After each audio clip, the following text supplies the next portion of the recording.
ਸਤਨਾਮ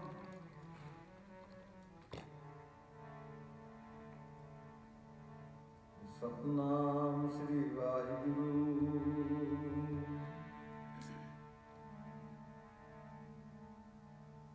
ਤੂੰ ਮੇਰੋ ਮੇਰ ਪਰਬਤ ਸੁਆਮੀ, ਓਟ ਗਈ ਮੈਂ ਤੇਰੀ। ਨਾ ਤੁਮ ਡੋਲੋ ਨਾ ਹਮ ਗਿਰਤੇ, ਨਾ ਤੁਮ ਡੋਲੋ ਨਾ ਹਮ ਗਿਰਤੇ। ਰੱਖ ਲੈਨੀ ਹਰ ਮੇਰੀ, ਵਾਹਿਗੁਰੂ ਬਿਰਦ ਪਛਾਣਿਆ।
ਹਮਰੀ ਗਣਤ ਨਾ ਗਣਿਆ ਗਾਈ, ਆਪਣਾ ਬਿਰਦ ਪਛਾਣ। ਹਾਥ ਦੇ ਰਾਖੈ ਕਰੇ ਆਪਣੇ, ਸਦਾ ਸਦਾ ਰੰਗਮਾਨ। ਸਾਚਾ ਸਾਹਿਬ ਸਦ ਮਿਹਰਬਾਨ, ਬੰਦ ਪਾਇਆ ਮੇਰੇ ਸਤਿਗੁਰ ਪੂਰੈ।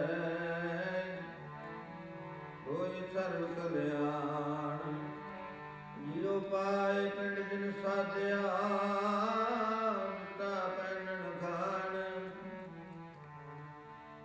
ਆਪਣੇ ਦਾਤ ਕੀ ਆਪ ਪੈਜ ਰਾਖੀ। ਨਾਨਕ ਸਦ ਕੁਰਬਾਨ, ਹਮਰੀ ਗਣਤ ਨਾ ਗਣਿਆ ਕਾਈ। ਆਪਣਾ ਬਿਰਦ ਪਛਾਣੋ,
साध संगत काफी समय तो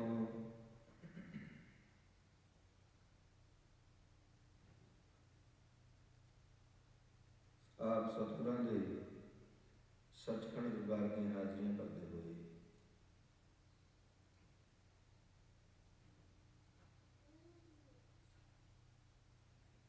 सतगुरु जी की पवित्र बाणी का पाठ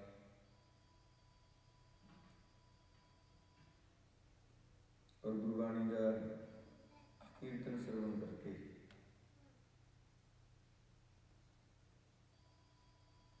अपनी हाजरियां लगा रहे हो।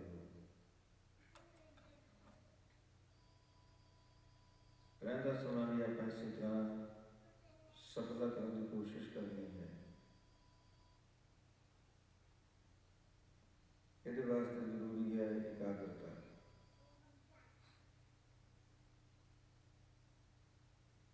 जो सतगुरु जी ने सानू जात दसी है, प्रभ की उस्तुत करो संत मीत सावधान एकाग्र चीत। ऐ मित्र जनो, ऐ परमेश्वर के प्यारे हो, करो अकाल पुरख वाहिगुरू दी सिर उसका जस। पर दो गलों को ध्यान में रख के, एक आलस में सावधानी और दूसरे चित्त वृत्ति की एकाग्रता। इस करके एकाग्रचित होकर शब्द और विचार में जोड़ने की कोशिश करो। भाई ये राम कहो चित लाए, चित्त वृत्ति में जोड़ के परमात्मा के नाम का करो जाए। भाई जे राम कहो चित लाए, हर दस वखर लै चलो सौ देखे पति आए। सानू सतगुरु जी ने साधन एहो ही दसे है, जपो ता एको नामा अबर निराकुल कामा। और जपण वास्ते सारिया में सतगुरु जी की नसीहत है। जितने भी आप इतने सतगुरु जी की पवित्र हजूरी में पहुंचे हैं, जपण वास्ते ही आए हैं। और अपना इतने आने का कोई मनोरथ नहीं। अबर कार करे किते ना काम, मेरी सार संगत भजे केवल नाम। केवल और केवल परमात्मा का नाम जपन लई, नाम के नाल शब्द के नाल बाणी के जुड़न लई आपां सतगुरु जी की पवित्र हजूरी में पहुंचे हैं। इस करके सारे ही अपने वारिस जपन का यत्न करो। आपां उस रवायत अनुसार गुरबाणी का कीर्तन और गुरमुखियां विचारा करनी हैं। जिस रवायत अनुसार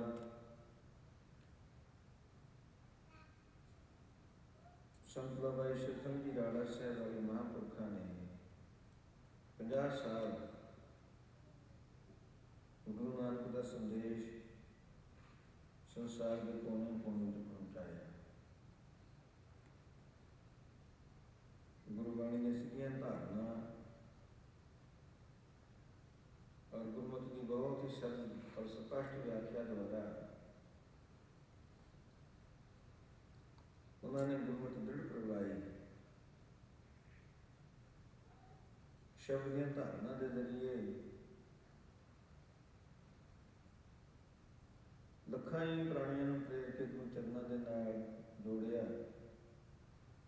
लखां ही सिंह सजा दिते। उन्होंने महापुरुषों की रवायत अनुसार आप गुरु का पवित्र जस करना है।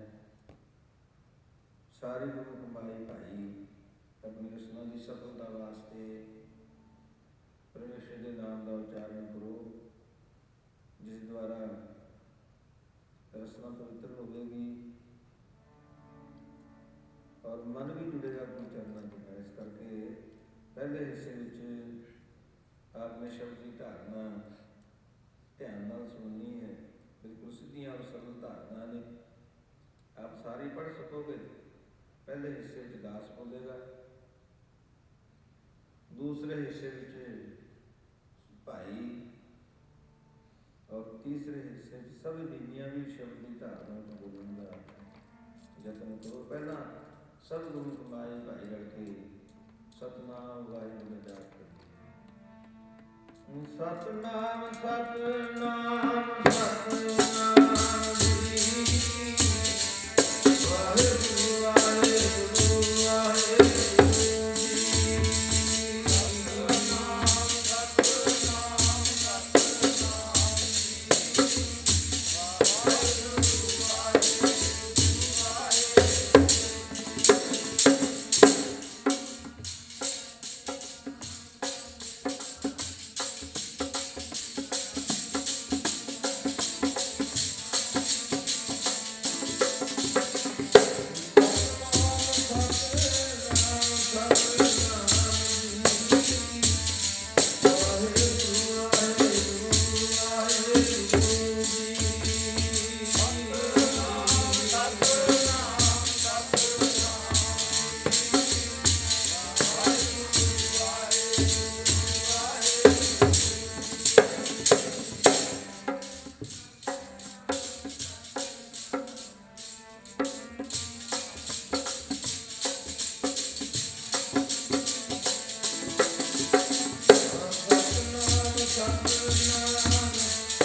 ਵਾਹਿਗੁਰੂ ਵਾਹਿਗੁਰੂ ਵਾਹਿਗੁਰੂ।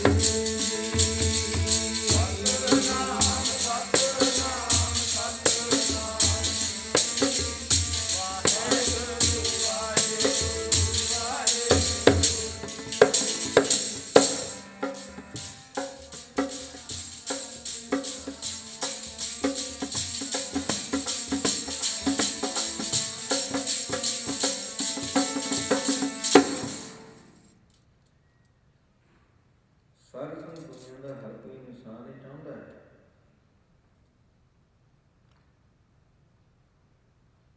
ਕਿ ਮੇਰੇ ਮਨ ਦੇ ਸਾਰੇ ਮਨੋਰਥ ਪੂਰੇ ਹੋ ਜਾਣ।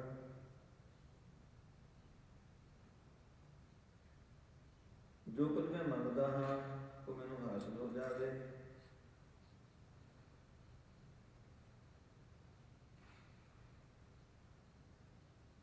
ਮੇਰੇ ਸਾਰੇ ਦੁੱਖਾਂ ਦੀ ਨਿਵਰਤੀ ਹੋ ਜਾਵੇ ਔਰ ਮੈਨੂੰ ਸਾਰੇ ਸੁੱਖ ਪ੍ਰਾਪਤ ਹੋ ਜਾਣ।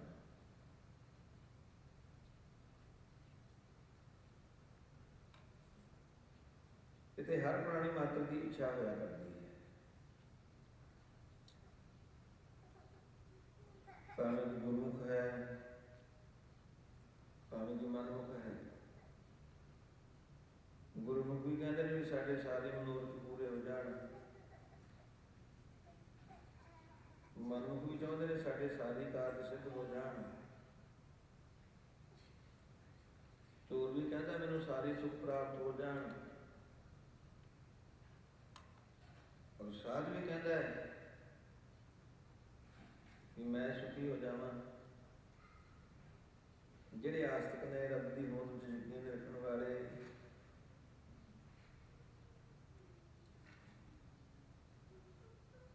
ਇੱਛਾ ਉਹਨਾਂ ਦੀ ਵੀ ਇਹੋ ਹੀ ਹੁੰਦੀ ਹੈ, ਜੋ ਵੀ ਸਾਡੇ ਮਨ ਦਾ ਸੰਕਲਪ ਹੈ, ਜੋ ਅਸੀਂ ਚਾਹੁੰਦੇ ਹਾਂ ਉਹ ਸਾਨੂੰ ਮਿਲ ਜਾਵੇ। ਔਰ ਜਿਨ੍ਹਾਂ ਦਾ ਰੱਬ ਦੀ ਹੋਂਦ, ਰੱਬ ਦੀ ਹਸਤੀ ਵਿੱਚ ਕੋਈ ਯਕੀਨ ਨਹੀਂ, ਜਿਹੜੇ ਨਾਸਤਿਕ ਵਿਅਕਤੀ ਦੇ ਇਨਸਾਨ ਨੇ, ਚਾਹੁੰਦੇ ਉਹ ਵੀ ਨਹੀਂ ਕਿ ਸਾਡੀਆਂ ਸਾਰੀਆਂ ਮਨੋਕਾਮਨਾ ਪੂਰੀਆਂ ਹੋ ਜਾਣ, ਜੋ ਵੀ ਅਸੀਂ ਮੰਗਦੇ ਹਾਂ ਮਿਲ ਜਾਵੇ, ਸਾਨੂੰ ਸਾਰੇ ਸੁੱਖ ਪ੍ਰਾਪਤ ਹੋ ਜਾਣ। ਇਹ ਤੇ ਪ੍ਰਾਣੀ ਮਾਤਰ ਦੀ ਇੱਛਾ ਹੈ।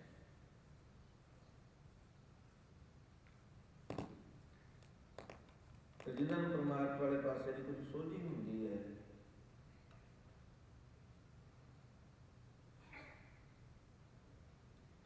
ਉਹਨਾਂ ਦੇ ਮਨ ਵਿੱਚ ਹੋਰ ਤੀਵਰ ਇੱਛਾ ਹੁੰਦੀ ਹੈ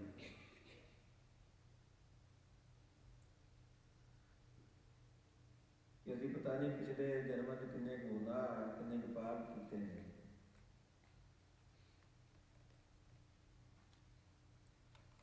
ਅਵਤਾਰ ਤੇ ਸਾਡੇ ਵਾਸਤੇ ਬੰਦ ਹੈ। ਜਿਹੜੇ ਐਸ ਜਨਮ ਦੇ ਵਿੱਚ ਵੀ ਪਿੱਛੇ ਕਰਮ ਕੀਤੇ ਨੇ,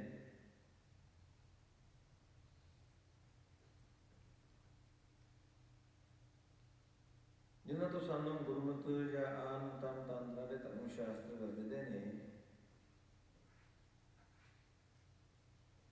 ਜੇ ਸਾਡੇ ਉਹਨਾਂ ਕਰਮਾਂ ਦਾ ਹਿਸਾਬ ਕਿਤਾਬ ਹੋਣ ਲੱਗਿਆ ਤੇ ਸਾਡੀ ਕਲਿਆਣ, ਸਾਡਾ ਛੁਟਕਾਰਾ ਨਹੀਂ ਹੋ ਸਕਣਾ।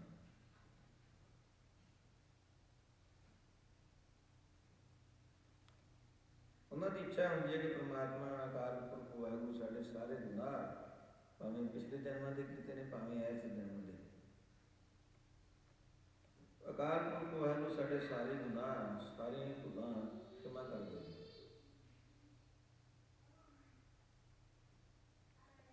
ਫਿਰ ਉਸ ਤੋਂ ਅੱਗੇ ਜਿਹੜੇ ਗੁਰਮਤਿ ਦਾ ਰਸਤਾ ਅਖਤਿਆਰ ਕਰ ਲੈਂਦੇ ਹਨ,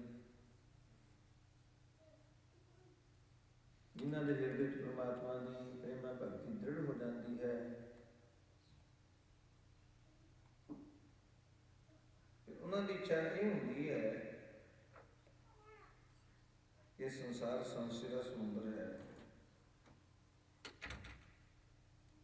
ਇਹਦੇ ਵਿੱਚ ਆਸਾ, ਤ੍ਰਿਸ਼ਨਾ, ਚਿੰਤਾ ਦੀਆਂ ਲਹਿਰਾਂ ਉੱਠ ਰਹੀਆਂ ਨੇ, ਕਾਮ, ਕ੍ਰੋਧ ਦੇ ਤੂਫਾਨ ਆ ਰਹੇ ਹਨ, ਅਵਿਦਿਆ, ਅਸਮਤਾ, ਰਾਗ, ਦਵੇਸ਼, ਭਿੰਨਵੇਸ਼ ਇਤਿਆਦਿਕ ਇਹ ਮਗਰਮੱਛ ਜੀਵ ਨੂੰ ਨਿਗਲਣ ਵਾਸਤੇ ਤਿਆਰ ਹੀ ਬੈਠੇ ਨੇ।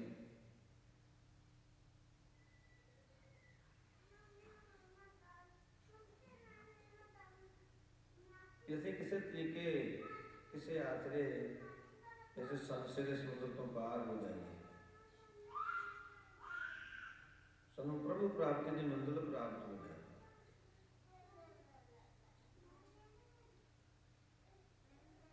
ਇਹ ਵੀ ਵਿਗਿਆਸੋਂ ਦੇ ਮਨ ਵਿੱਚ ਪਾਰਬ੍ਰਹਮ ਪਰਮੇਸ਼ਰ ਦੇ ਮਿਲਾਪ ਦੀ ਇੱਛਾ ਹੁੰਦੀ ਹੈ। ਹੁਣ ਸਾਧ ਜਿਹੜੇ ਆਮ ਤੌਰ ਤੇ ਇਨਸਾਨ ਦੇ ਮਨੋਰਥ ਹੁੰਦੇ ਨੇ, ਉਹਨਾਂ ਦੀ ਬਾਬਤ ਆਪਾਂ ਮੋਟੇ ਤੌਰ ਤੇ ਸਾਰਿਆਂ ਦਾ ਹੀ ਜ਼ਿਕਰ ਕਰਦੇ ਹਾਂ। ਹਾਲਾਂਕਿ ਇਨਸਾਨ ਦੁੱਖ ਜੋ ਚਾਹੁੰਦਾ ਹੈ, ਜੇ ਉਸਦੀ ਕੋਈ ਲਿਸਟ, ਕੋਈ ਸੂਚੀ ਤਿਆਰ ਕਰਨੀ ਹੋਵੇ, ਇਹ ਕੋਈ ਰੁਕਣ ਵਾਲਾ ਸਿਲਸਿਲਾ ਨਹੀਂ। ਇਹ ਗਿਣਤੀ ਬਹੁਤ ਲੰਮੀ ਹੋ ਸਕਦੀ ਹੈ, ਪਰ ਜੇ ਆਪਾਂ ਥੋੜੇ ਲਫ਼ਜ਼ਾਂ ਦੇ ਵਿੱਚ ਵਿਚਾਰ ਕਰਨੀ ਹੋਵੇ, ਇਸ ਗੱਲ ਨੂੰ ਇੱਕ ਵਾਰ ਫਿਰ ਦੁਹਰਾ ਲਈਏ। ਕੋਈ ਚਾਹੁੰਦਾ ਹੈ ਕਿ ਮੇਰੇ ਮਨ ਦੇ ਸਾਰੇ ਮਨੋਰਥ ਪੂਰੇ ਹੋ ਜਾਣ, ਕੋਈ ਚਾਹੁੰਦਾ ਮੇਰੇ ਦੁੱਖਾਂ ਦੀ ਨਿਵਰਤੀ ਹੋ ਜਾਵੇ, ਮੈਨੂੰ ਸਾਰੇ ਸੁੱਖ ਹਾਸਲ ਹੋ ਜਾਣ। ਕਿਸੇ ਦੇ ਮਨ ਦੀ ਇੱਛਾ ਹੁੰਦੀ ਹੈ ਕਿ ਪ੍ਰਮਾਤਮਾ ਅਕਾਲ ਪੁਰਖ ਵਾਹਿਗੁਰੂ ਸਾਡੇ ਅਵਗੁਣ, ਸਾਡੇ ਪਾਪ ਨਾ ਦੇਖੇ, ਸਾਡੇ ਗੁਨਾਹ ਮੁਆਫ ਕਰ ਦੇਵੇ। ਔਰ ਕਿਸੇ ਦੇ ਮਨ ਦੀ ਇੱਛਾ ਹੁੰਦੀ ਹੈ ਕਿ ਸਾਨੂੰ ਪ੍ਰਭੂ ਪ੍ਰਾਪਤੀ ਦੀ ਮੰਜ਼ਿਲ ਪ੍ਰਾਪਤ ਹੋ ਜਾਵੇ, ਅਸੀਂ ਸੰਸ਼ੇ ਦੇ ਸਮੁੰਦਰ ਤੋਂ ਪਾਰ ਲੰਘ ਜਾਈਏ। ਹੁਣ ਮਨੋਰਥ ਦੇ ਵਿੱਚ ਸਾਰੇ ਆ ਗਏ,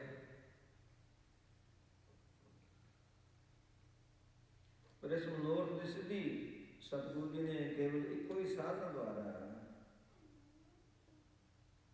ਪਰ ਇੱਕੋ ਹੀ ਯਤਨ ਦੁਆਰਾ ਦੱਸੀ ਹੈ।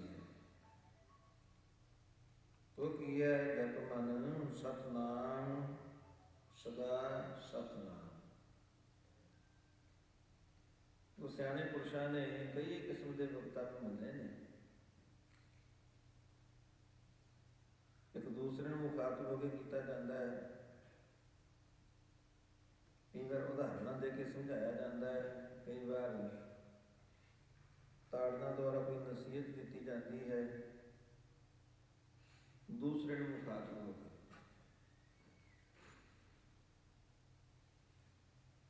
ਇੱਕ ਆਪਣੇ ਆਪ ਨੂੰ ਮੁਖਾਤਬ ਹੋ ਕੇ ਕੋਈ ਨਸੀਹਤ ਦਿੱਤੀ ਜਾਂਦੀ ਹੈ। ਦੇਖੋ, ਆਪਾਂ ਗੁਰਬਾਣੀ ਪੜ੍ਹਦੇ ਹਾਂ ਤਾਂ ਸਤਿਗੁਰੂ ਜੀ ਕਿਤੇ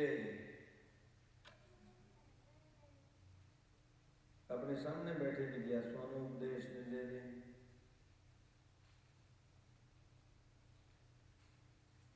ਕਿਤੇ ਆਪਣੇ ਸਨਮੁਖ ਬੈਠੇ ਆਪਣੇ ਅਨੰਦ ਆਪਣੇ ਪਿਆਰੇ ਗੁਰਸਿੱਖਾਂ ਨੂੰ ਨਸੀਹਤ ਦਿੰਦੇ ਨੇ।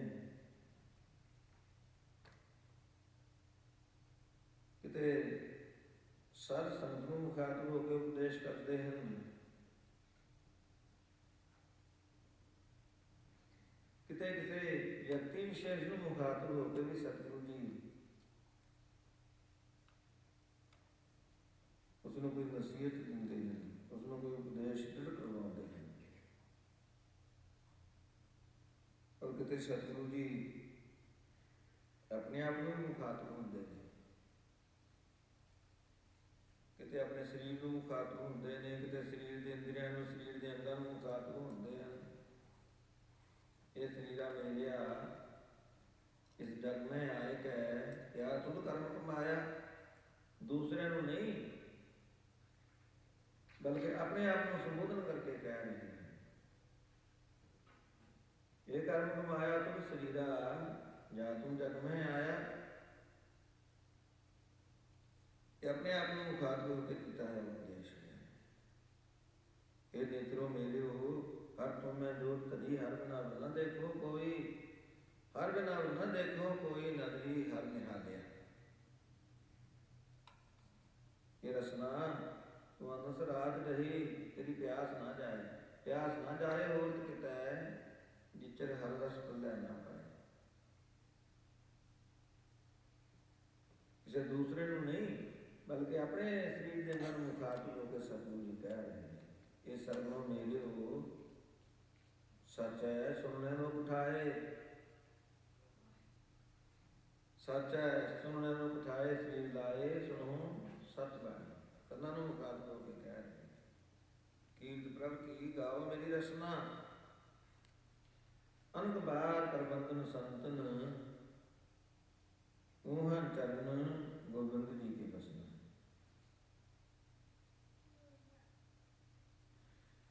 ਉਹ ਸਾਰਥਕ ਤੇ ਧਿਆਨਕ ਇਹ ਆਪਣੇ ਆਪ ਨੂੰ ਜਾਂ ਆਪਣੇ ਸਰੀਰ ਨੂੰ, ਸਰੀਰ ਦੇ ਅੰਦਰ ਮੁਖਾਤਬ ਹੋ ਕੇ ਦਿੱਤਾ ਹੋਇਆ ਉਪਦੇਸ਼ ਹੈ। ਔਰ ਕਿਤੇ ਸਤਿਗੁਰੂ ਜੀ ਮਨ ਨੂੰ ਮੁਖਾਤਬ ਹੁੰਦੇ ਨੇ, ਮਨ ਰੇ ਕੌਣ ਕੋ ਮਤ ਤੈ ਲੈਣੀ, ਕਦੀ ਮਨ ਨੂੰ ਤਾੜਨਾ ਵੀ ਕਰਦੇ ਹਨ।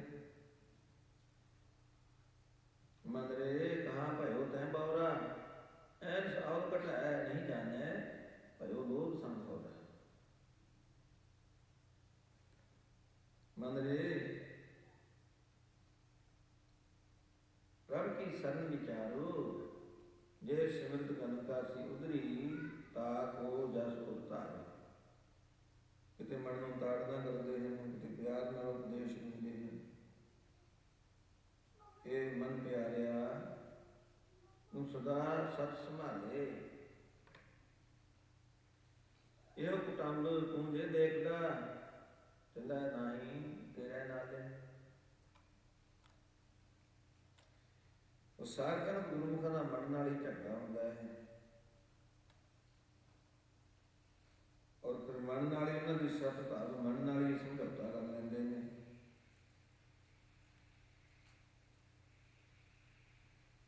ਜਦੋਂ ਮਨ ਚੰਚਲ ਹੁੰਦਾ ਇਸ ਨੂੰ ਤਾੜਨਾ ਕਰਦੇ ਹਨ, ਔਰ ਜਦੋਂ ਮਨ ਕਾਬੂ ਹੁੰਦਾ ਹੈ, ਗੁਰਮਤਿ ਦੇ ਦਾਇਰੇ ਅੰਦਰ ਹੁੰਦਾ, ਉਦੋਂ ਉਸ ਨੂੰ ਪਿਆਰ ਨਾਲ ਵੀ ਪੁਕਾਰਦੇ ਹਨ। ਅਗਿਆਨੀ ਮਨ ਹੈ, ਸਰੀਰ ਅਗਿਆਨੀ ਨਹੀਂ, ਨਾ ਇੰਦਰੀ ਅਗਿਆਨੀ ਹੈ।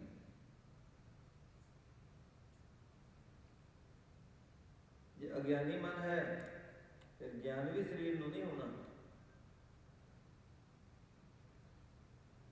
ਜਦੋਂ ਗਿਆਨ ਹੋਣਾ ਹੈ, ਮਨ ਨੂੰ ਗਿਆਨ ਹੋਣਾ, ਅੱਖਾਂ ਨੂੰ ਗਿਆਨ ਨਹੀਂ ਹੋਣਾ। ਅੱਖਾਂ ਨੇ ਤਾਂ ਉੱਧਰ ਦੇਖਣਾ ਜਿੱਧਰ ਮਨ ਨੇ ਇਸ ਨੂੰ ਪ੍ਰੇਰਨਾ ਹੈ, ਜ਼ੁਬਾਨ ਨੇ ਤੇ ਉਹ ਕੁਝ ਬੋਲਣਾ ਹੈ ਜਿਹੜੀ ਇਸ ਨੂੰ ਮਨ ਵੱਲੋਂ ਕੋਈ ਡਾਇਰੈਕਸ਼ਨ ਮਿਲਣੀ ਹੈ। ਜੋ ਕੁਝ ਮਨ ਅੰਦਰ ਹੈ, ਜੋ ਪਾਵ ਹੈ ਭਾਂਡੇ ਵਿੱਚ ਵਸਤ ਸਾਹ ਨਿਕਲਾ ਹੈ, ਕਿਆ ਕੋਈ ਕਰੇ ਵਿਚਾਰ।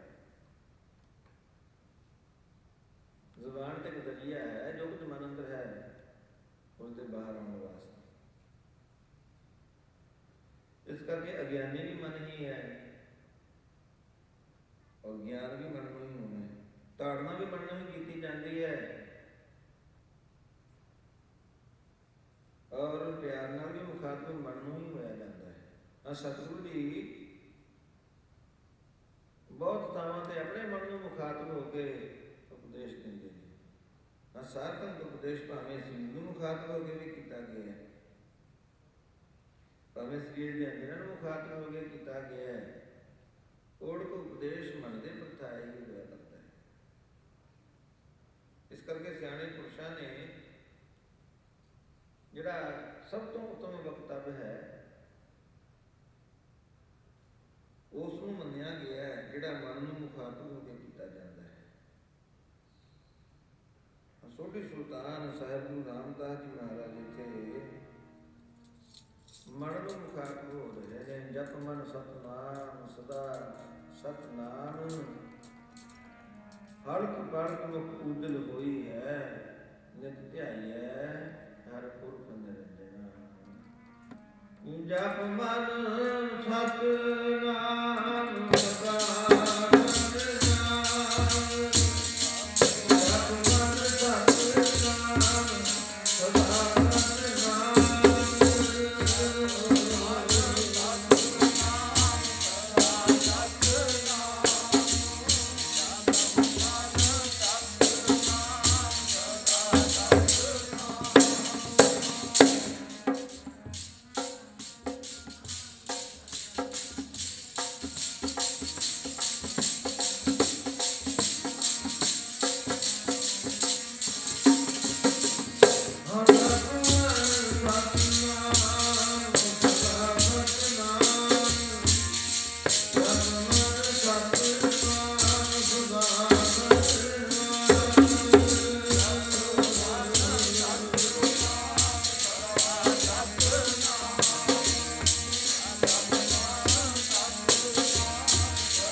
ਸਤਿਗੁਰੂ ਜੀ ਫਰਮਾਨ ਕਰਦੇ ਨੇ, ਇੱਛਾ ਪੂਰਤ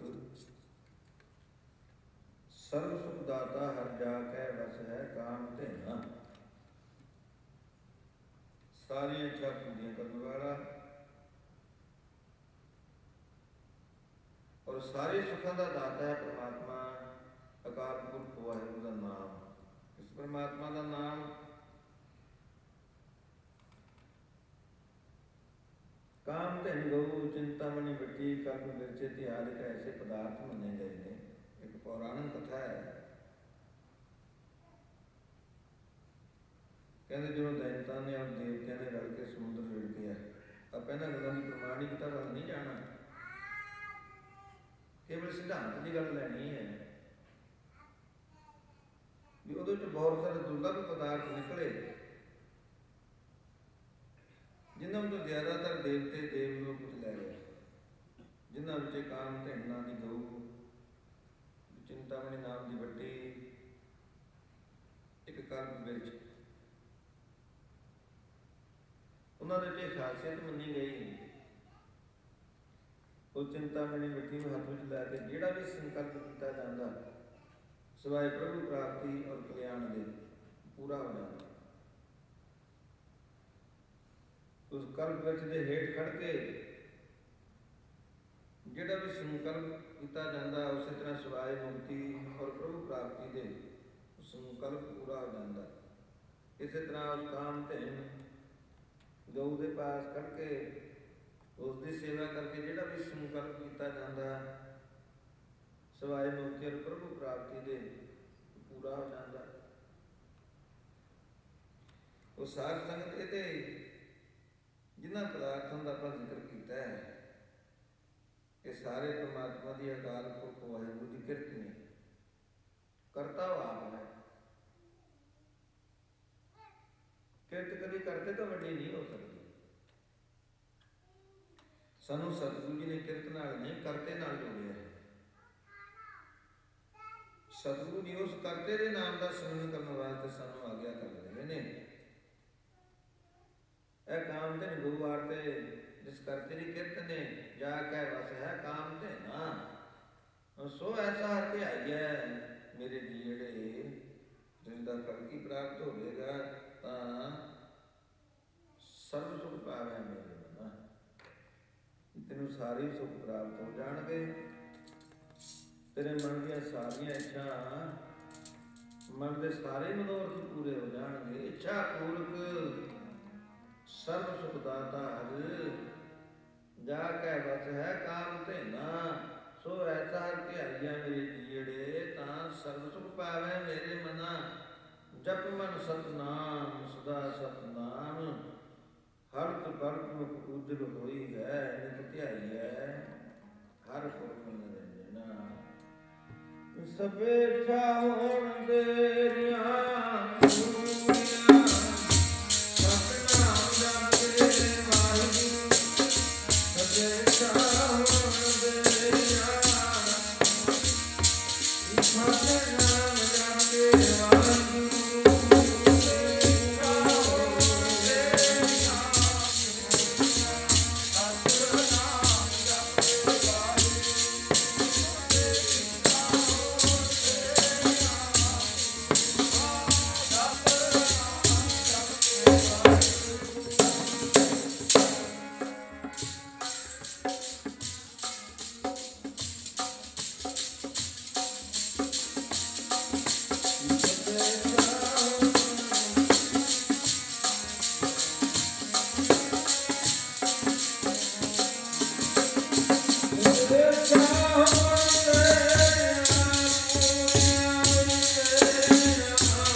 ਸਾਧ ਸੰਗਤ ਅੱਗੇ ਸਤਿਗੁਰੂ ਗੁਰੂ ਰਾਮਦਾਸ ਜੀ ਮਹਾਰਾਜ ਐਸਾ ਵੀ ਫਰਮਾਨ ਕਰਦੇ ਨੇ, ਜੈ ਹਰਿ ਸਿਮਰਨ ਭਇਆ ਤੈ ਉਪਾਦਗਤ ਕਰ। ਬੜ ਭਾਗੀ ਹਰ ਜਪਨਾ,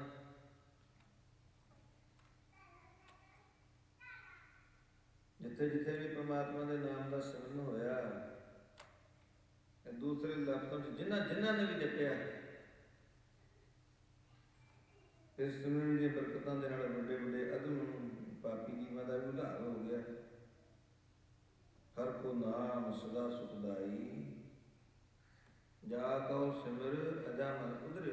ਉਹ ਅਜਾਮਲ ਜਿਹੜਾ ਸੰਸਾਰ ਤੇ ਪਾਪੀ ਕਰਕੇ ਜਾਣਿਆ ਜਾਂਦਾ ਸੀ, ਪਾਪੀ ਕਰਕੇ ਪ੍ਰਸਿੱਧ ਸੀ। ਅਜਾਮਲ ਪਾਪੀ ਜਗ ਜਾਣੈ, ਨਿਮਖ ਮਾਹਿ ਨਿਸਤਾਰਾ। ਨਾਨਕ ਕਹੈ ਚੇਤ ਚਿੰਤਾ ਮਨ ਦਹਿ ਪੀਓ ਤੁਰਸ ਪਾਰ। ਪਰਮਾਤਮਾ ਦਾ ਨਾਮ ਜਪ ਕੇ ਜਦੋਂ ਉਸਨੇ ਵਕਤੇ ਅਖੀਰ ਜਪਿਆ, ਅਜਾਮਲ ਜੈਸੇ ਪਾਪੀ ਵੀ ਤਰ ਗਏ। ਜਾ ਕਉ ਸਿਮਰ ਅਜਾਮਲ ਉਧਰਿਓ, ਗਨ ਕਾਹੂ ਗਤ ਪਾਈ। ਗਨ ਕਾ ਜਿਸਨੇ ਇਤਨੇ ਪਾਪ ਕੀਤੇ ਸਨ, ਪਾਪਾਂ ਦਾ ਹਾਰ ਹੀ ਪਰੋ ਕੇ ਗਲ ਚ ਪਾ ਲਿਆ ਸੀ। ਗਨ ਕਾ ਪਾਪਨ ਹੋਏ ਕੈ, ਪਾਪਾਂ ਦਾ ਗਲਹਾਰ ਪਰੋਤਾ। ਉਹ ਗਨਕਾ ਜਿਸਨੇ ਜਾ ਕੇ ਦੋਜ਼ਖਾਂ ਦੀ ਅੱਗ ਵਿੱਚ ਸੜਨਾ ਸੀ, ਘੋਰ ਨਰਕਾਂ ਨੂੰ ਜਾਣਾ ਸੀ, ਔਰ ਸਿਮਰਨ ਦੀ ਬਦੌਲਤ, ਸਿਮਰਨ ਦੀ ਬਰਕਤ ਦੁਆਰਾ ਉਹ ਵੀ ਤਰ ਗਈ। ਇਸ ਕਰਕੇ ਹੋਰ ਵੀ ਬੜੀਆਂ ਉਦਾਹਰਨਾਂ, ਬੜੀਆਂ ਮਿਸਾਲਾਂ ਦਿੱਤੀਆਂ ਜਾ ਸਕਦੀਆਂ ਨੇ। ਉਹ ਸਤਿਗੁਰੂ ਜੀ ਸਮੁੱਚੇ ਤੌਰ ਤੇ ਹੀ ਕਹਿ ਰਹੇ ਨੇ ਵੀ ਜਿਨ੍ਹਾਂ ਨੇ ਵੀ ਸਿਮਰਨ ਕੀਤਾ, ਜਿਹੜੇ ਵੀ ਪਰਮੇਸ਼ਰ ਦੀ ਪ੍ਰੇਮਾ ਭਗਤੀ ਵਿੱਚ ਪ੍ਰਗਟ ਹੋਏ, ਜੈ ਹਰਿ ਸਿਮਰਨ ਭਇਆ ਤੈ ਉਪਾਦਗਤ ਕੀਨੀ। ਗਤ ਨਾਮ ਮੁਕਤੀ ਦਾ, ਉਹਨਾਂ ਦਾ ਤਮਾਮ ਦੁੱਖਾਂ ਔਰ ਬੰਧਨਾਂ ਤੋਂ ਛੁਟਕਾਰਾ ਹੋ ਗਿਆ। ਪਰ ਜਪਦਾ ਕੌਣ ਹੈ? ਬੜ ਭਾਗੀ ਹਰ ਜਪਨਾ, ਜਿਹਦੇ ਅਤਿਅੰਤ ਵੱਡੇ ਭਾਗ ਹੁੰਦੇ। ਕੌਣ ਜਪਦਾ ਹੈ? ਜਿਹਨੂੰ ਗੁਰੂ ਦੇ ਵਚਨਾਂ ਉੱਪਰ ਪ੍ਰਤੀਤ ਹੁੰਦੀ ਹੈ, ਨਿਸ਼ਚਾ ਹੁੰਦਾ ਹੈ। ਹਾਂ, ਸਤਿਗੁਰੂ ਜੀ ਸਾਨੂੰ ਸਿਮਰਨ ਦੀਆਂ ਬਰਕਤਾਂ ਦੱਸ ਰਹੇ ਨੇ, ਅਸੀਂ ਸੁਣਦੇ ਵੀ ਹਾਂ, ਪਰ ਜੇ ਸਿਰਫ ਸੁਣਨ ਤੱਕ ਹੀ ਸੀਮਿਤ ਰਹੇ ਕਿ ਪ੍ਰਮਾਤਮਾ ਦੇ ਅਕਾਲ ਪੁਰਖ ਵਾਹਿਗੁਰੂ ਦੇ ਨਾਮ ਦੀਆਂ ਇਹ ਬਰਕਤਾਂ ਨੇ। ਪ੍ਰਭ ਕੈ ਸਿਮਰਨ ਰਿੱਧ ਸਿੱਧ ਨਵ ਨਿਧ, ਪ੍ਰਭ ਕੈ ਸਿਮਰਨ ਗਿਆਨ ਧਿਆਨ ਤਤ ਬੁੱਧ, ਪ੍ਰਭ ਕੈ ਸਿਮਰਨ ਜਪ ਤਪ ਪੂਜਾ, ਪ੍ਰਭ ਕੈ ਸਿਮਰਨ ਬਿਨਸੈ ਦੂਜਾ, ਪ੍ਰਭ ਕੈ ਸਿਮਰਨ ਤੀਰਥ ਇਸਨਾਨੀ, ਪ੍ਰਭ ਕੈ ਸਿਮਰਨ ਦਰਗਾਹ ਮਾਨੀ, ਪ੍ਰਭ ਕੈ ਸਿਮਰਨ ਹੋਏ ਸੋ ਭਲਾ, ਪ੍ਰਭ ਕੈ ਸਿਮਰਨ ਸੋ ਫਲ ਭਲਾ, ਸੇ ਸਿਮਰੈ ਜਿਨ ਆਪ ਸਿਮਰਾਏ, ਨਾਨਕ ਤਾ ਕੈ ਲਾਗਹੁ ਪਾਏ। ਸਿਮਰਨ ਦੀਆਂ ਬਰਕਤਾਂ ਤੇ ਸੁਣ ਲਈਆਂ। ਹਰ ਸਿਮਰਨ ਕਰ ਭਗਤ ਪ੍ਰਗਟਾਏ, ਹਰ ਸਿਮਰਨ ਲਗ ਵੇਦ ਉਪਾਏ, ਹਰ ਸਿਮਰਨ ਭਏ ਸਿਧ ਜਤੀ ਦਾਤੇ, ਹਰ ਸਿਮਰਨ ਨੀਰ ਚਾਉ ਕੁੰਡ ਜਾਤੇ, ਹਰ ਸਿਮਰਨ ਧਾਰੀ ਸਭ ਧਰਨਾ, ਸਿਮਰ ਸਿਮਰ ਹਰ ਕਾਰਮ ਕਰਨਾ, ਹਰ ਸਿਮਰਨ ਕੀਓ ਸਗਲ ਅਕਾਰਾ, ਹਰ ਸਿਮਰਨ ਮੈਂ ਆਪ ਨਿਰੰਕਾਰਾ। ਕਰ ਕਿਰਪਾ ਜਿਸ ਆਪ ਬੁਝਾਇਆ, ਨਾਨਕ ਗੁਰਮੁਖ ਹਰ ਸਿਮਰਨ ਤਿਨ ਪਾਇਆ। ਹਰ ਸਿਮਰਨ ਦੀਆਂ ਬਰਕਤਾਂ ਤੇ ਆਪਾਂ ਰੋਜ਼ ਸੁਣਦੇ ਹਾਂ, ਸੁਣਨ ਦੇ ਬਾਵਜੂਦ ਵੀ ਸਿਮਰਨ ਕਰਦੇ ਨਹੀਂ। ਇਸ ਦਾ ਅਰਥ ਕੀ ਹੋਵੇਗਾ ਕਿ ਆਪਾਂ ਸੁਣਦੇ ਤੇ ਹਾਂ ਜ਼ਰੂਰ, ਪਰ ਸਾਨੂੰ ਸਤਿਗੁਰੂ ਜੀ ਦੇ ਵਚਨਾਂ ਉੱਪਰ ਪ੍ਰਤੀਤ ਨਹੀਂ, ਨਿਸ਼ਚਾ ਨਹੀਂ। ਇਹ ਕਿਵੇਂ ਹੋ ਸਕਦਾ ਹੈ ਵਾਹਿਗੁਰੂ ਵਾਹਿਗੁਰੂ ਜਪ ਕੇ ਮਨ ਦੇ ਸਾਰੇ ਮਨੋਰਥ ਪੂਰੇ ਹੋ ਜਾਣ? ਕਿਵੇਂ ਹੋ ਸਕਦਾ ਹੈ ਪਰਮਾਤਮਾ ਦੇ ਨਾਮ ਦਾ ਸਿਮਰਨ ਕਰਕੇ ਇੰਨੀਆਂ ਬਰਕਤਾਂ ਪ੍ਰਾਪਤ ਹੋ ਜਾਣ? ਇਹ ਕਿਵੇਂ ਹੋ ਸਕਦਾ ਹੈ ਕਿ ਕੇਵਲ ਸਿਮਰਨ ਕਰਕੇ ਸੰਸਾਰ ਤੇ ਬਹੁਤ ਵੱਡੇ ਵੱਡੇ ਮੁਰਾਦਵੇਂ ਮਿਲ ਜਾਣ? ਉਹ ਸਾਰ ਤੱਕ ਸਾਡੇ ਮਨਾਂ 'ਚ ਸੰਦੇਹ ਹੈ। ਗੁਰੂ ਕੇ ਵਚਨਾਂ ਪਰ ਸਾਡਾ ਕੋਈ ਯਕੀਨ, ਕੋਈ ਫੇਥ, ਕੋਈ ਭਰੋਸਾ ਨਹੀਂ। ਅਸੀਂ ਕਈ ਵਾਰ ਕੇਵਲ ਸੁਣਨ ਤੱਕ ਹੀ ਸੀਮਿਤ ਰਹਿ ਜਾਂਦੇ ਹਾਂ। ਗੁਰਬਾਣੀ ਸਾਨੂੰ ਤਾੜਨਾ ਕਰਦੀ ਹੈ। ਕਈ ਵਾਰ ਉਸ ਨੂੰ ਵੀ ਕੰਨਾਂ ਦਾ ਰਸ ਲੈਣ ਵਾਸਤੇ ਸੁਣਦੇ ਹਾਂ, ਸੁਣਦੇ ਹਾਂ ਜ਼ਰੂਰ, ਪਰ ਉਹ ਤਾੜਨਾ ਇੱਕ ਕੰਨ ਥਾਈਂ ਸੁਣ ਕੇ ਨਾਲ ਨਾਲ ਦੂਸਰੇ ਕੰਨ ਦੇ ਬਾਹਰ। ਸੁਣਨ ਦਾ ਲਾਭ ਕੀ ਹੋਇਆ? ਸਾਹਿਬ ਗੁਰੂ ਕਲਗੀਧਰ ਪਾਤਸ਼ਾਹ ਦਾ ਦਰਬਾਰ ਸਜਿਆ ਹੈ। ਰਾਗੀ ਸਿੰਘ ਗੁਰਬਾਣੀ ਦਾ ਕੀਰਤਨ ਕਰ ਰਹੇ ਨੇ, ਤਾੜਨਾ ਵਾਲੇ ਸ਼ਬਦ ਪੜ੍ਹੇ ਜਾ ਰਹੇ ਨੇ। ਗੁਰਬਾਣੀ ਮਾਤਾ ਦੀ ਆਏ ਨੇ। ਮਾਤਾ ਕਦੇ ਆਪਣੇ ਬੱਚੇ ਨੂੰ ਪਿਆਰ ਨਾਲ ਉਚਕਾਰਦੀ ਹੈ, ਪਿਆਰ ਨਾਲ ਸਮਝਾਉਂਦੀ ਹੈ, ਉਸਦੇ ਨਾਲ ਲਾਡ ਕਰਦੀ ਹੈ। ਔਰ ਕਈ ਵਾਰ ਜਦੋਂ ਦੇਖਦੇ ਕਿ ਇਸਦੇ ਬਹੁਤ ਚੰਚਲ ਹੈ, ਚੰਚਲ ਮਤ ਬਾਲਕ ਬਪਰੇ ਦੀ ਸਰਬ ਅਗਨ ਕਰਨੀ ਜਗ ਵੜਦੀ ਹੋਵੇ। ਹੁਣ ਬੱਚੇ ਨੂੰ ਤੇ ਪਤਾ ਨਹੀਂ ਹੁੰਦਾ ਜਗ ਦਾ ਸੁਭਾਅ ਕੀ ਹੈ, ਉਸ ਨੂੰ ਅੱਗ ਵੜਦੀ ਸੋਹਣੀ ਲੱਗਦੀ ਹੈ, ਬਾਰ-ਬਾਰ ਅੱਗ ਦੇ ਨੇੜੇ ਨੂੰ ਜਾਂਦਾ ਹੈ। ਪਰ ਮਾਤਾ ਸਿਆਣੀ ਹੁੰਦੀ ਹੈ, ਸਮਝਦੀ ਹੈ ਕਿ ਅੱਗ ਨੇ ਤੇ ਲਿਹਾਜ਼ ਨਹੀਂ ਕਰਨਾ, ਅੱਗ ਹੱਥ ਸਾੜ ਦੇਵੇਗੀ। ਇਸ ਕਰਕੇ ਉਹ ਆਪਣੇ ਬੱਚੇ ਨੂੰ ਵਰਤਦੀ ਹੈ। ਸੱਪ ਤੁਰਿਆ ਜਾਂਦਾ ਹੋਵੇ, ਹਰਿਦਰ ਤੇ ਸੱਪ ਜ਼ਹਿਰੀਲੇ ਨਹੀਂ ਹੁੰਦੇ, ਬੱਚੇ ਸੱਪਾਂ ਨਾਲ ਖੇਡਦੇ ਨੇ, ਪਰ ਹਿੰਦੁਸਤਾਨ ਵਿੱਚ ਜ਼ਿਆਦਾਤਰ ਸੱਪ ਬਹੁਤ ਜ਼ਹਿਰੀਲੇ ਹੁੰਦੇ ਨੇ। ਇਸ ਕਰਕੇ ਹਰ ਕਿਸੇ ਦੇ ਮਨ ਵਿੱਚ ਸੱਪ ਦਾ ਬੜਾ ਖੌਫ, ਬੜਾ ਭੈ ਬਣਿਆ ਰਹਿੰਦਾ ਹੈ। ਪਰ ਬੱਚੇ ਨੂੰ ਪਤਾ ਨਹੀਂ ਹੁੰਦਾ, ਉਸ ਨੂੰ ਵੀ ਸੱਪ ਤੁਰਿਆ ਜਾਂਦਾ ਸੋਹਣਾ ਲੱਗਦਾ ਹੈ, ਸੱਪ ਦੇ ਪਿੱਛੇ ਦੌੜਦਾ, ਉਸ ਨੂੰ ਪਕੜਨ ਦੀ ਕੋਸ਼ਿਸ਼ ਕਰਦਾ ਹੈ। ਮਾਤਾ ਨੂੰ ਪਤਾ ਹੁੰਦਾ ਵੀ ਜੇ ਇਸਨੇ ਸੱਪ ਨੂੰ ਪਕੜਿਆ, ਸੱਪ ਨੇ ਤੇ ਲਿਹਾਜ਼ ਨਹੀਂ ਕਰਨਾ, ਉਹ ਡੰਗ ਮਾਰੇਗਾ।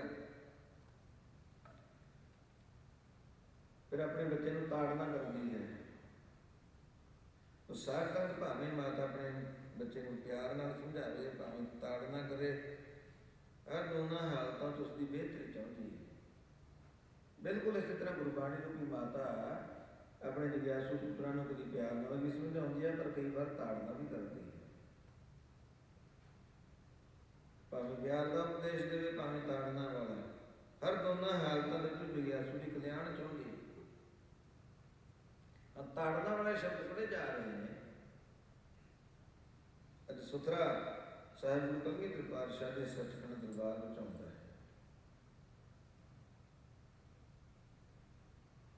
ਹੁਣ ਬੜੇ ਹਸਮੁਖ ਸੁਭਾਅ ਦਾ ਸੀ, ਬੜੇ ਲੰਮੇ ਸਮੇਂ ਤੋਂ ਗੁਰੂ ਘਰ ਦੇ ਨਾਲ ਜੁੜਿਆ ਸੀ। ਮੀਰੀ ਪੀਰੀ ਦੇ ਪਾਤਸ਼ਾਹ ਗੁਰੂ ਹਰਗੋਬਿੰਦ ਜੀ ਮਹਾਰਾਜ 6ਵੇਂ ਪਾਤਸ਼ਾਹ ਦੇ ਸਮੇਂ ਤੋਂ ਇਸਨੇ ਗੁਰੂ ਨਾਨਕ ਦੇ ਦਰ ਘਰ ਦੀ ਸਿੱਖੀ ਧਾਰਨ ਕੀਤੀ ਸੀ। ਬਲਕਿ ਦੇ ਬਚਪਨ ਤੋਂ ਹੀ ਦੇਖੋ, ਜੇ ਤੇ ਦੀ ਉਮਰ ਕੋਈ ਦਿਨਾਂ ਦੀ ਸੀ, ਗੁਰੂ ਹਰਗੋਬਿੰਦ ਸਾਹਿਬ ਜੀ ਮਹਾਰਾਜ ਸ਼ਿਕਾਰ ਖੇਡਣ ਵਾਸਤੇ ਗਏ ਨੇ। ਬੱਚੇ ਦੇ ਰੋਣ ਦੀ ਆਵਾਜ਼ ਸੁਣੀ,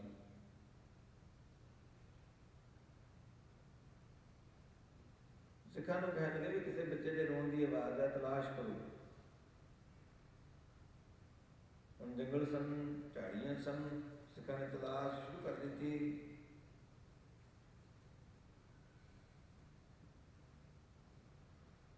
ਜਿਸ ਪਾਸੇ ਆਵਾਜ਼ ਆ ਰਹੀ ਹੈ,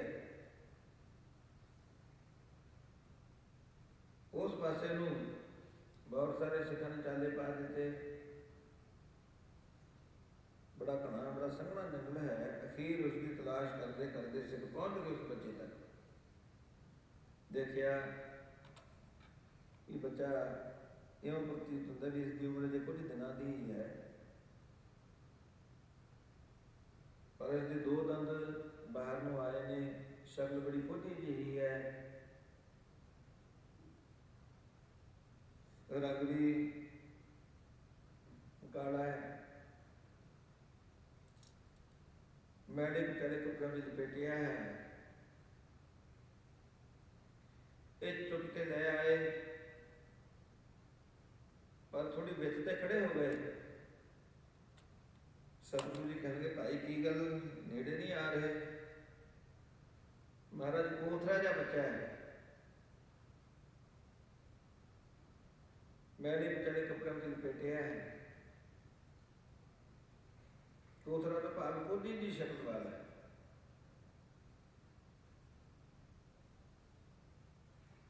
ਸਤਿਗੁਰੂ ਜੀ ਕਹਿਣਗੇ ਗੁਰਸਿੱਖੋ ਵੀ ਤੁਸੀਂ ਇਸਦੀ ਸ਼ਕਲ ਦੇਖੀ ਹੈ, ਤੁਸੀਂ ਇਸਦੀ ਚਮੜੀ ਦਾ ਰੰਗ ਦੇਖਿਆ ਹੈ, ਤੁਸੀਂ ਇਸਦੇ ਮੋਟੇ ਮੋਟੇ ਨੈਣ ਨਕਸ਼ ਦੇਖੇ ਨੇ, ਇਸਦੇ ਬਾਹਰ ਨੂੰ ਆਏ ਦੋ ਦੰਦ ਦੇਖੇ ਨੇ, ਜਿਸ ਕਰਕੇ ਵੀ ਤੁਸੀਂ ਇਸ ਨੂੰ ਕੋਥਰਾ ਕਹਿ ਦਿੱਤਾ ਹੈ, ਕੋਝੀ ਸ਼ਕਲ ਵਾਲਾ ਕਹਿ ਦਿੱਤਾ ਹੈ, ਪਰ ਤੁਸੀਂ ਇਸਦੇ ਸੰਸਕਾਰ ਨਹੀਂ ਦੇਖੇ, ਵੀ ਤੁਸੀਂ ਇਸਦੀ ਕਰਨੀ ਨਹੀਂ ਦੇਖੀ, ਵੀ ਤੁਹਾਡੀ ਦ੍ਰਿਸ਼ਟੀ ਵਿੱਚ ਤੇ ਹੈ ਕੋਥਰਾ, ਪਰ ਸਾਡੀ ਦ੍ਰਿਸ਼ਟੀ ਵਿੱਚ ਸੁਥਰਾ ਹੈ, ਸੁਥਰਾ। ਸੁਥਰੇ ਤੋਂ ਭਾਵ ਹੁੰਦਾ ਹੈ ਬੜਾ ਸਾਫ ਸੁਥਰਾ ਜਾਂ ਬੜੀ ਸੋਹਣੀ ਸ਼ਕਲ ਵਾਲਾ, ਖੂਬਸੂਰਤ। ਸਾਰਥਕ ਸਾਡੇ ਵਾਸਤੇ ਖੂਬਸੂਰਤੀ ਦੀ ਪਰਿਭਾਸ਼ਾ ਕੋਈ ਹੋਰ ਹੈ। ਅਸੀਂ ਤੇ ਜਿਹਦੇ ਨੈਣ ਨਕਸ਼ ਬੜੇ ਤਿੱਖੇ ਹੋਣ, ਚਮੜੀ ਦਾ ਰੰਗ ਸਫੈਦ ਹੋਵੇ, ਦੇਖਣ ਨੂੰ ਸੋਹਣਾ ਫੱਬਦਾ ਹੋਵੇ, ਚੰਗੇ ਸੋਹਣੇ ਵਸਤਰ ਪਾਏ ਹੋਣ, ਸਾਡੀ ਦ੍ਰਿਸ਼ਟੀ ਵਿੱਚ ਜਾਂ ਸਾਡੇ ਸਮਝਣ ਅਨੁਸਾਰ ਤੇ ਖੂਬਸੂਰਤ ਉਹ ਹੈ। ਪਰ ਗੁਰੂ ਕਿਸੇ ਦੀ ਖਲੜੀ ਨਹੀਂ ਦੇਖਦਾ, ਕਿਸੇ ਦੀ ਚਮੜੀ ਨਹੀਂ ਦੇਖਦਾ, ਕਿਸੇ ਦੇ ਨੈਣ ਨਕਸ਼ ਨਹੀਂ ਦੇਖਦਾ, ਕਿਸੇ ਦਾ ਲਿਬਾਸ ਨਹੀਂ ਦੇਖਦਾ, ਕਿਸੇ ਦੀ ਸੂਰਤ ਨਹੀਂ ਦੇਖਦਾ। ਗੁਰੂ ਸੀਰਤ ਦੇਖਦਾ ਹੈ, ਗੁਰੂ ਉਸਦੇ ਸੰਸਕਾਰ ਦੇਖਦਾ ਹੈ, ਗੁਰੂ ਕਰਨੀ ਦੇਖਦਾ ਹੈ, ਗੁਰੂ ਕਮਾਈ ਦੇਖਦਾ ਹੈ। ਉਹ ਸਾਰਦਾ ਪਿਆ ਕੋਈ ਖੂਬਸੂਰਤ ਹੋਵੇ, ਅਤ ਸੁੰਦਰ ਕੁਲੀਨ ਚਤੁਰ ਮੁਖ ਗਿਆਨੀ ਧਨਵੰਤ, ਅਸੀਂ ਤੇ ਬੜੀਆਂ ਸਿਫਤਾਂ ਕਰੇਗਾ ਵੀ ਦੇਖਣ ਨੂੰ ਬੜਾ ਖੂਬਸੂਰਤ ਹੈ, ਇਸਦਾ ਬੜੀ ਉੱਚੀ ਕੁਲ ਵਿੱਚ ਜਨਮ ਹੋਇਆ ਹੈ, ਬੜਾ ਅਕਲਮੰਦ, ਬੜਾ ਚਤੁਰ, ਬੜਾ ਬੁੱਧੀਮਾਨ ਹੈ, ਔਰ ਬੜਾ ਵਿਦਵਾਨ ਹੈ, ਬੜਾ ਧਨਾੜ ਹੈ। ਅਸੀਂ ਤੇ ਉਹਦੀਆਂ ਸਿਫਤਾਂ ਦੇ ਪੁਲ ਬੰਨ ਦਿਆਂਗੇ, ਪਰ ਸਤਿਗੁਰੂ ਜੀ ਜੇ ਉਹਦੇ ਸੰਸਕਾਰ ਸ਼ੁਭ ਨਹੀਂ, ਜੇ ਉਹਦੀ ਕਰਨੀ ਸ਼ੁਭ ਨਹੀਂ, ਜੇ ਉਹਦੇ ਅਮਲ ਸ਼ੁਭ ਨਹੀਂ, ਉਹਦੀ ਸੂਰਤ ਦੇ ਅੱਗੇ ਉਸਨੂੰ ਖੂਬਸੂਰਤ ਨਹੀਂ ਕਹਿੰਦੇ। ਉਹਨਾਂ ਦੀ ਦ੍ਰਿਸ਼ਟੀ ਵਿੱਚ ਤੇ ਜੇ ਉਹ ਰੱਬ ਦੇ ਪਰਮਾਤਮਾ ਦੇ ਜਾਂ ਉਸਦੇ ਨਾਮ ਦੇ ਪਿਆਰ ਤੋਂ ਸਿੱਖਣਾ ਹੈ, ਉਹਨਾਂ ਦੀ ਦ੍ਰਿਸ਼ਟੀ ਦੇ ਵਿੱਚ ਉਹ ਮੁਰਦਾ ਹੈ, ਮੁਰਦਾ ਹੈ। ਅਤ ਸੁੰਦਰ ਕੁਲੀਨ ਚਤੁਰ ਮੁਖ ਗਿਆਨੀ ਧਨਵੰਤ, ਮਿਰਤਕ ਕਹੀਏ ਨਾਨਕਾ ਜੇ ਪ੍ਰੀਤ ਨਹੀਂ ਭਗਵੰਤ। ਭਲਾ ਸਤਿਗੁਰੂ ਜੀ ਦੀ ਦ੍ਰਿਸ਼ਟੀ ਵਿੱਚ ਕੌਣ ਹੈ ਧਨਾੜ, ਕੌਣ ਹੈ ਪਤਵਾਲਾ? ਉਹ ਧਨਵੰਤ, ਕੁਲਵੰਤ, ਪਤਵੰਤ, ਜੀਵਨ ਮੁਕਤ ਜਿਸ ਹਿਰਦੈ ਭਗਵੰਤ। ਜਿਹੜੇ ਪ੍ਰਮਾਤਮਾ ਦਾ ਨਾਮ ਉਚਾਰਨ ਕਰਨ ਵਾਲੇ ਨੇ, ਸਤਿਗੁਰੂ ਜੀ ਦ੍ਰਿਸ਼ਟੀ ਵਿੱਚ ਤੇ ਸੋਹਣੇ ਉਹ ਨੇ ਖੂਬਸੂਰਤ, ਜਿਨ੍ਹਾਂ ਦੇ ਸੰਸਕਾਰ ਸ਼ੁਭ ਨੇ, ਜਿਨ੍ਹਾਂ ਦੀ ਕਰਨੀ ਸ਼ੁਭ ਹੈ, ਜਿਨ੍ਹਾਂ ਦੇ ਅਮਲ ਸ਼ੁਭ ਨੇ। ਗੁਰੂ ਹਰਗੋਬਿੰਦ ਸਾਹਿਬ ਜੀ ਮਹਾਰਾਜ ਕਹਿੰਦੇ ਗੁਰਸਿੱਖੋ, ਤੁਸੀਂ ਇਸ ਦੀ ਸੂਰਤ ਦੇਖ ਕੇ, ਇਸ ਦੀ ਸ਼ਕਲ ਦੇਖ ਕੇ ਇਸ ਨੂੰ ਕੋਥਰਾ ਕਹਿ ਦਿੱਤਾ ਹੈ। ਇਹ ਕੋਥਰਾ ਨਹੀਂ ਹੈ ਤੇ ਸੁਥਰਾ ਹੈ, ਸੁਥਰਾ। ਬਚਪਨ ਤੋਂ ਹੀ ਗੁਰੂ ਹਰਗੋਬਿੰਦ ਸਾਹਿਬ ਜੀ ਮਹਾਰਾਜ ਦੀ ਬਖਸ਼ਿਸ਼ ਦਾ ਪਾਤਰ ਸੀ। ਅੱਜ ਸਾਹਿਬ ਗੁਰੂ ਕਲਗੀਧਰ ਪਾਤਸ਼ਾਹ ਦੇ ਸੱਚਖੰਡ ਦਰਬਾਰ ਵਿੱਚ ਆਇਆ, ਸਤਿਗੁਰੂ ਜੀ ਦੇ ਚਰਨਾਂ ਤੇ ਨਮਸਕਾਰ ਕੀਤੀ। ਜਿਹੜੇ ਰਾਗੀ ਸਿੰਘ ਗੁਰਬਾਣੀ ਦਾ ਕੀਰਤਨ ਕਰ ਰਹੇ ਸਨ, ਗੁਰਬਾਣੀ ਦਾ ਅਦਬ ਕਰਨ ਲਈ ਉਹਨਾਂ ਵੱਲ ਵੀ ਆਪਣਾ ਮਸਤਕ ਝੁਕਾਇਆ। ਰਾਗੀ ਸਿੰਘ ਸ਼ਬਦ ਪੜ੍ਹ ਰਹੇ ਨੇ, ਸੁਥਰਾ ਉਹਨਾਂ ਵੱਲ ਪਿੱਠ ਕਰਕੇ ਬੈਠ ਗਏ।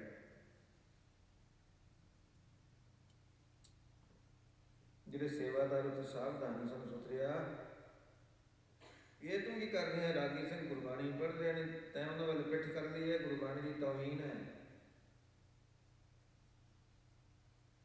ਪਰ ਸੁਥਰਾ ਉਹਨਾਂ ਦੀ ਕੋਈ ਗੱਲ ਸੁਣੀ ਨਹੀਂ ਰਿਹਾ, ਉਹਨੂੰ ਉਠਾਉਣ ਦੀ ਕੋਸ਼ਿਸ਼ ਕਰ ਰਹੇ ਨੇ। ਸੁਥਰੇ ਨੇ ਗੁੱਡਿਆਂ ਵਿੱਚ ਸਿਰ ਦੇ ਲਿਆ।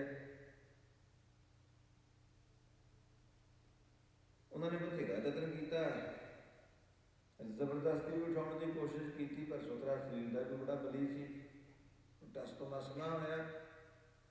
ਅਖੀਰ ਸਤਿਗੁਰੂ ਜੀ ਦੇ ਪਾਸ ਸ਼ਿਕਾਇਤ ਕੀਤੀ। ਮਹਾਰਾਜ ਸੁਤਰੇ ਨੇ ਗੁਰਬਾਣੀ ਦਾ ਅਪਮਾਨ ਕੀਤਾ ਹੈ। ਸਤਿਗੁਰੂ ਜੀ ਨੇ ਬੁਲਾ ਲਿਆ, ਸੁਤਰਿਆ ਖਾਲਸਾ ਤੇਰੀ ਸ਼ਿਕਾਇਤ ਕਰ ਰਿਹਾ ਹੈ। ਮਹਾਰਾਜ ਮੈਂ ਕਿਹੜਾ ਗੁਨਾਹ ਕੀਤਾ ਹੈ, ਮੇਰੇ ਤੋਂ ਕਿਹੜੀ ਅਵੱਗਿਆ ਹੋਈ ਹੈ? ਜਿਨ੍ਹਾਂ ਨੇ ਸ਼ਿਕਾਇਤ ਕੀਤੀ ਸੀ ਕਹਿਣਗੇ ਸੁਤਰਿਆ ਇਹਦੇ ਨਾਲੋਂ ਵੱਡੀ ਅਵੱਗਿਆ ਕਿਹੜੀ ਹੋਵੇਗੀ, ਇਹਦੇ ਨਾਲੋਂ ਵੱਡਾ ਗੁਨਾਹ ਕਿਹੜਾ ਹੋਵੇਗਾ? ਰਾਗੀ ਸਿੰਘ ਗੁਰਬਾਣੀ ਦਾ ਕੀਰਤਨ ਕਰ ਰਹੇ ਸਨ, ਤੂੰ ਨਾ ਉਹਨੂੰ ਪਿੱਠ ਕਰੀ ਬੈਠਾ ਸੀ। ਸੁਤਰਾ ਕਹਿਣਗੇ ਮਹਾਰਾਜ ਇਹ ਝੂਠ ਬੋਲ ਰਹੇ ਨੇ, ਮੈਂ ਤੇ ਗੁਰਬਾਣੀ ਦਾ ਅਰਥ ਕੀਤਾ ਹੈ।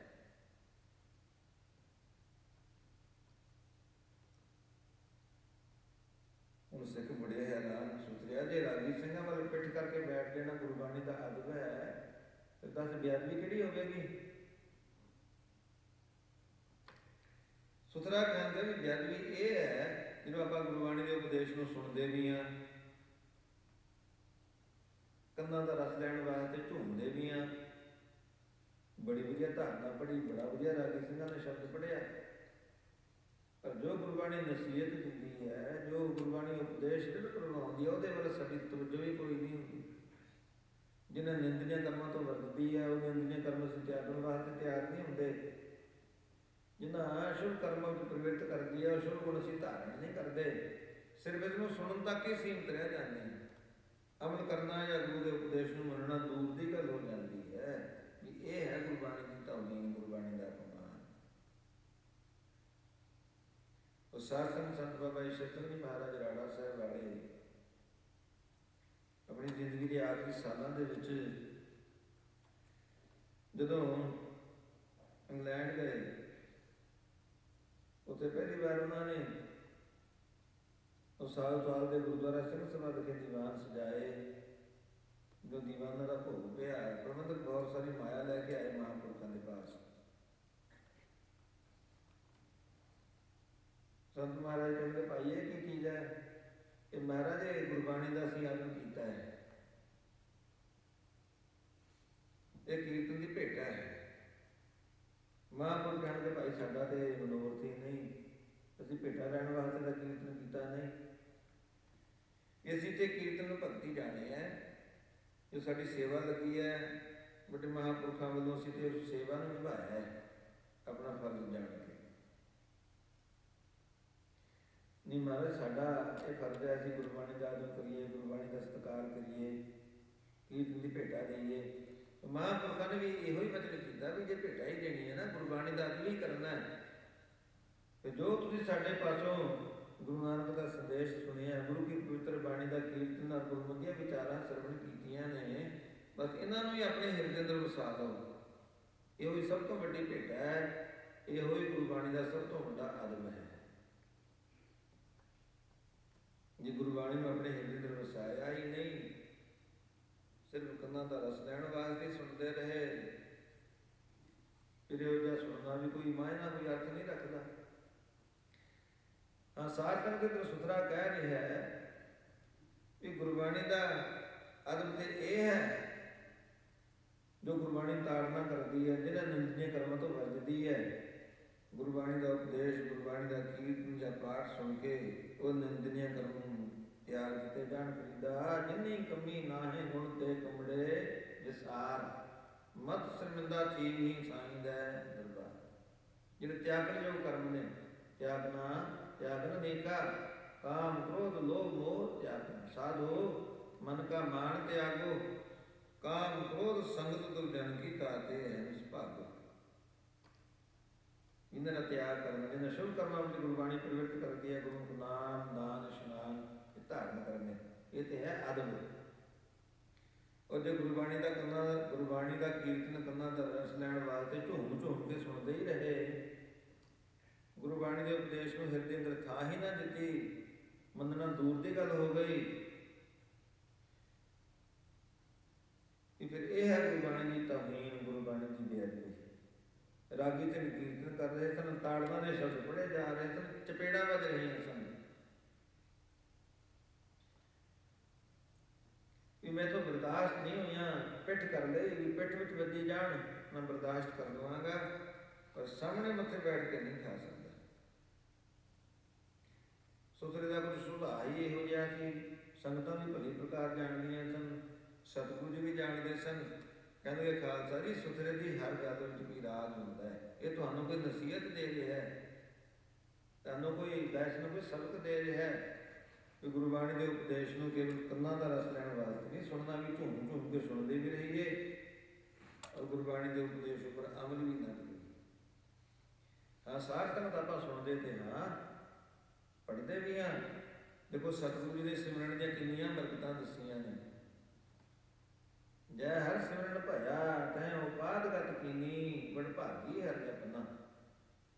ਇਹ ਪਰਮੇਸ਼ਰ ਦੇ ਨਾਮ ਦਾ ਸਿਮਰਨ ਕਰਕੇ ਮਨ ਦੇ ਸਾਰੇ ਮਨੋਰਥ ਵੀ ਸਿੱਧ ਹੋ ਜਾਂਦੇ ਨੇ, ਮਨ ਦੀਆਂ ਸਾਰੀਆਂ ਇੱਛਾ ਵੀ ਪੂਰੀਆਂ ਹੋ ਜਾਂਦੀਆਂ ਨੇ, ਸਾਰੇ ਸੁੱਖ ਵੀ ਪ੍ਰਾਪਤ ਹੋ ਜਾਂਦੇ ਨੇ।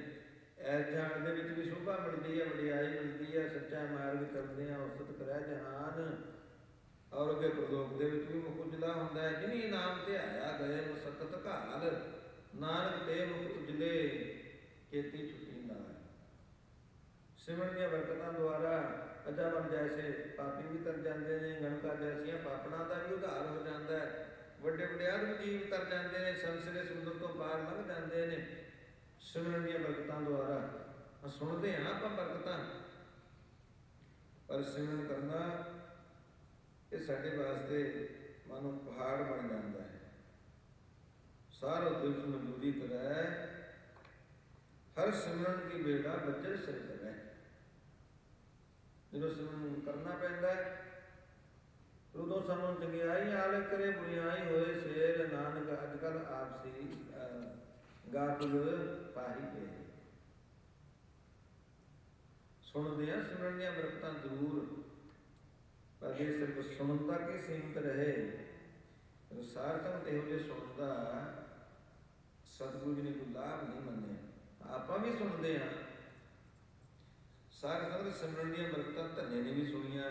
ਤਰਲੋਚਨ ਦੇ ਪਾਸੋਂ ਠਾਕੁਰ ਦੀ ਸੇਵਾ ਕਰੇ, ਬਾਹਮਣ ਪੂਜੇ ਦੇਵਤੇ, ਧੰਨਾ ਗਊ ਚਰਾਵਣ ਜਾਵੇ। ਧੰਨੇ ਡਿਠਾ ਚੜ੍ਹ ਇਹੋ ਪੁੱਛੇ, ਬਾਹਮਣ ਆਖ ਸੁਣਾਵੇ। ਜਦੋਂ ਧੰਨੇ ਨੇ ਪ੍ਰਸ਼ਨ ਕੀਤਾ ਤਰਲੋਚਨ ਬ੍ਰਾਹਮਣ ਨੂੰ, ਬਹੁਤ ਲੰਮਾ ਪ੍ਰਕਰਨ ਹੈ, ਬਹੁਤ ਵਾਰ ਆਪ ਨੇ ਸੁਣਿਆ ਹੋਵੇਗਾ, ਆਪਾਂ ਵਿਸਥਾਰ ਨਹੀਂ ਕਰਨਾ, ਸਿਰਫ ਸੰਖੇਪ ਮਾਤਰ ਹੀ ਅਰਥ ਕਰਨੀ ਹੈ। ਧੰਨਾ ਪੁੱਛਦਾ ਤਰਲੋਚਨ ਦੇ ਪਾਸੋਂ ਵੀ ਦਾਦਾ ਜੋ ਕੁਝ ਤੂੰ ਕਰ ਰਿਹਾ ਇਹਦਾ ਫਾਇਦਾ ਕੀ ਹੈ? ਹੁਣ ਤਰਲੋਚਨ ਦੱਸਦਾ ਠਾਕੁਰ ਦੀ ਸੇਵਾ ਕਰੇ ਜੋ ਇੱਛੇ ਸੋਈ ਫਲ ਪਾਵੇ। ਸਾਨੂੰ ਵੀ ਸਤਿਗੁਰੂ ਜੀ ਕਹਿ ਰਹੇ ਨੇ, ਰਸਨਾ ਗੁਣ ਗੋਪਾਲ ਨਿਧ ਗਾਇਣ, ਸਾਥ ਸਹਿਜ ਰਸ ਮਨ ਉਪਜਿਓ, ਸਗਲੇ ਦੁਖ ਪਦਾਇਣ। ਜੋ ਮੰਗੈ ਸੋਈ ਸੋਈ ਪਾਵੈ, ਸੇਵ ਹਰ ਕੇ ਚਰਨ ਰਸਾਇਣ। ਸੇਵ ਹਰ ਕੇ ਚਰਨ ਰਸਾਇਣ ਜੀ, ਜੋ ਜੋ ਮੰਗੈ ਸੋਈ ਸੋਈ ਪਾਵੈ। ਹਰ ਕੇ ਚਰਨ ਰਸਾਇਣ ਜੀ, ਜੋ ਜੋ ਮੰਗੈ ਸੋਈ ਸੋਈ ਪਾਵੈ।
ਜੋ ਕੁਝ ਸੁਣਿਆ ਉਸਨੇ ਮੰਨ ਲਿਆ, ਕਰ ਲਿਆ ਕਮਲ ਕਸਾ ਜਪਣ ਵਾਸਤੇ। ਇਹ ਬਿਦ ਸੁਣ ਕੇ ਜਾਤਰੋ ਉੱਠ ਭਗਤੀ ਲਾਗਾ।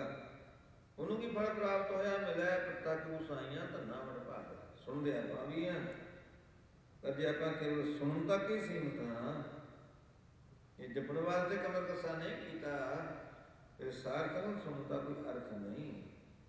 ਜੈ ਹਰ ਸਿਮਰਨ ਭਇਆ ਤੈਂ ਉਪਾਦਗਤ ਕੀਨੀ। ਸੁਣ ਕੇ ਕੌਣ ਜਪਦੇ ਨੇ?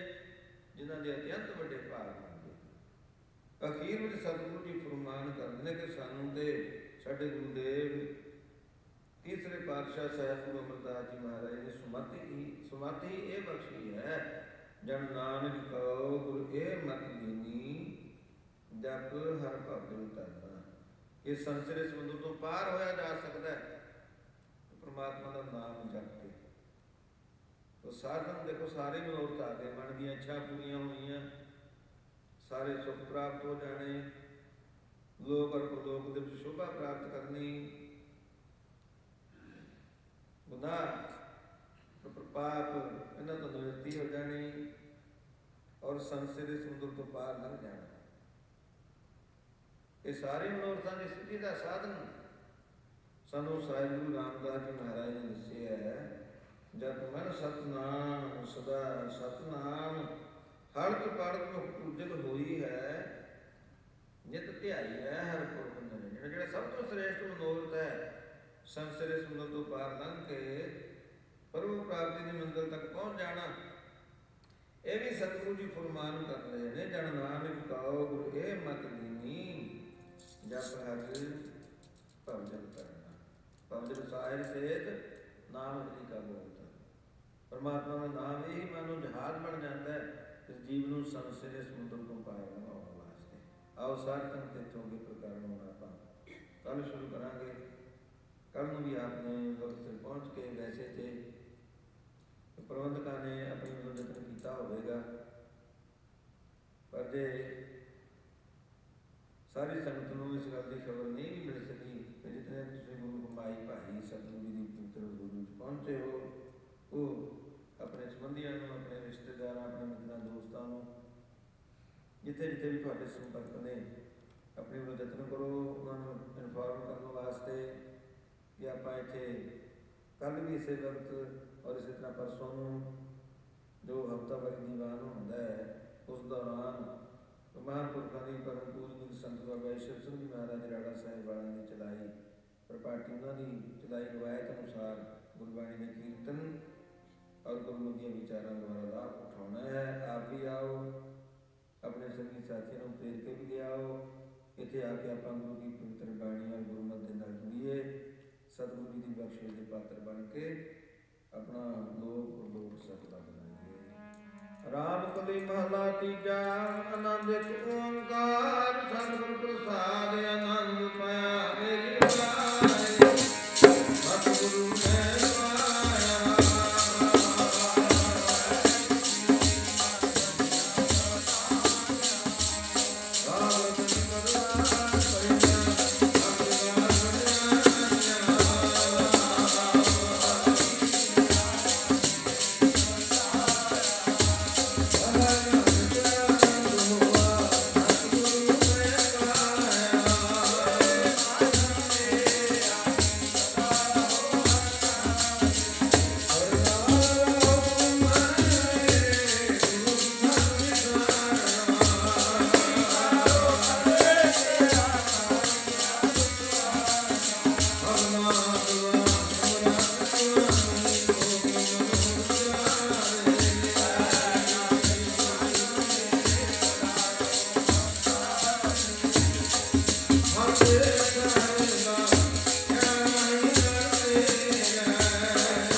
ਰਾਜ